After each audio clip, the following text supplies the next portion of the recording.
Good morning students. अभी तक हम चैप्टर नंबर 5 के बारे में पढ़ रहे थे और चैप्टर नंबर 5 में हम लोग कंपनी स्टाइल के बारे में पढ़ रहे थे। कंपनी स्टाइल के टाइम पे किन किन सब्जेक्ट मैटर्स को लेके वर्कआउट होता था, इन पॉइंट्स को डिस्कस कर रहे थे और इन पॉइंट्स में आज लास्ट 2-3 पॉइंट्स बचे हैं, उनके बारे में हम देखेंगे। तो आइए देखते हैं। नेक्स्ट पॉइंट है बर्ड्स एंड एनिमल्स पेंटिंग से रिगार्डिंग पिक्चर्स। कंपनी स्टाइल में बर्ड्स और एनिमल्स से रिलेटेड पिक्चर्स बनाने के पीछे 2 एम्स थे। नंबर 1 इज कि वो लोग नेचर से बहुत ज्यादा लव करते थे और इसीलिए नेचर को वो अपनी पेंटिंग्स में इन्वॉल्व करते थे।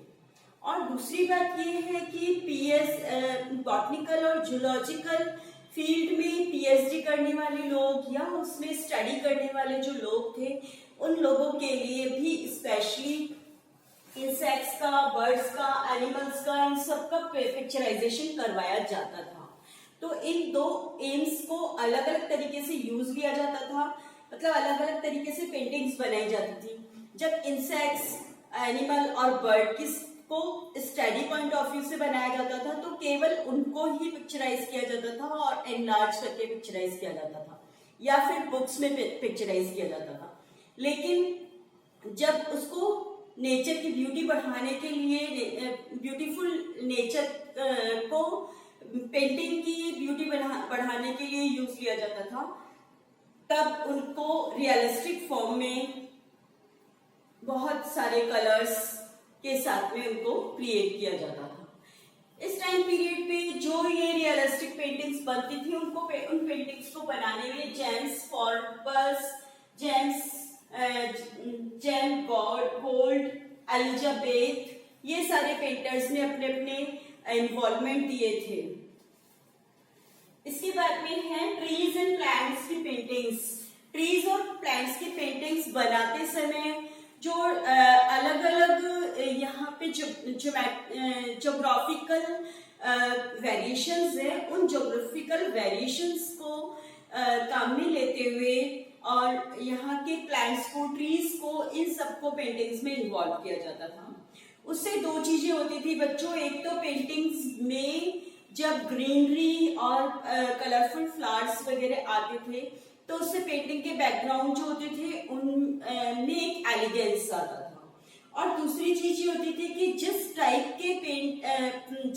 के फ्लावर्स, जिस टाइप के लीव्स, जिस टाइप के प्लांट्स, ट्रीज, ये सब पेंटिंग में इन्वॉल्व होते थे तो उससे ये अंदाजा लगाया जाता था कि वो इंडिया के कौन से पार्ट की पेंटिंग बनाई जा रही है।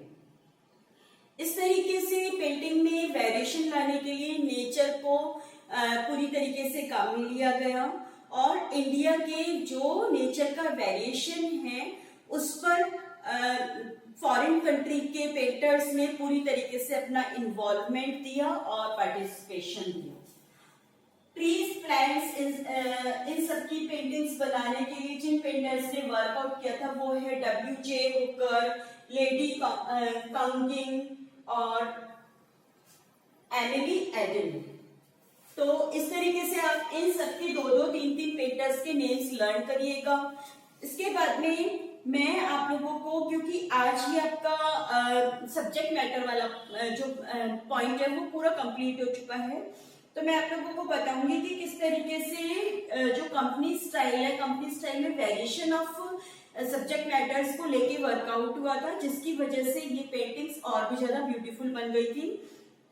पेंटिंग्स जो है उनमें कॉस्ट्यूम्स है, वो उस टाइम की जो कॉस्ट्यूम्स और आज की कॉस्ट्यूम्स में बहुत ज्यादा चेंजेस आए हैं, लेकिन फिर भी हम चाहते हैं कि उस टाइम पीरियड की जो पेंटिंग्स है उनको अब आज के दौर में हम इसको थोड़ा सा हमें इससे सीखना चाहिए, जिससे कि हमारी जो बनाए हुए क्रिएटिव फॉर्म्स है वो ना ही सिर्फ इंडिया तक बल्कि वर्ल्ड वाइड हमारे फेम हो और हम इसका एक्सपोर्ट कर पाए। एक्सपोर्ट करने से एक्सटेंशन होता है बिजनेस का और साथ ही साथ में जो इंडिया की जो करेंसी है वो इंडिया में ही नहीं घूमती बल्कि बाहर की जो करेंसी है वो इंडिया में आकर और फाइनेंशियल पोजीशन जो होती है वो भी अपग्रेड होती है। तो ये सारे रीजंस की वजह से हम लोगों को अब फिर से हम ओनली इंडिया के टॉपिक्स को छोड़कर और फॉरेन कंट्री के टॉपिक्स को भी उस टेस्ट को भी हम अपनी पेंटिंग्स में इन्वॉल्व करके मॉडर्न पेंटिंग्स बनाना और एब्स्ट्रैक्ट पेंटिंग बनाना, ये सब वर्क चालू कर रहे हैं। इस फील्ड में, कंपनी स्टाइल के फील्ड में जिन पेंटर्स ने अपना इन्वॉल्वमेंट दिया था वो तो बहुत सारे पेंटर्स थे, उनके नेम्स ओनली लर्न करने हैं, लेकिन एक पेंटर थे राजा रवि वर्मा, जिनका पूरी तरीके से लाइफ स्टाइल, उनकी लाइफ बैकग्राउंड, उनके इंटरेस्ट, किस टाइप के पेंटिंग्स बनाते थे, उन्होंने कौन कौन से टाइटल्स को लेके पेंटिंग्स बनाई, उनका हमारे इंडिया के डेवलपमेंट में क्या रोल रहा था, इन सब को लेकर एक बड़ा क्वेश्चन है जिसको प्रिपेयर करने के लिए राजा रवि वर्मा की पूरी लाइफ हिस्ट्री हमें पढ़नी होगी। बहुत ज्यादा बड़ी नहीं है बच्चों, और पॉइंट्स में मैं आपको पढ़ाऊंगी तो आपको इंटरेस्ट आएगा। इसके लिए हम कल देखेंगे इसे। आज के लिए इतना ही। Thank you so much.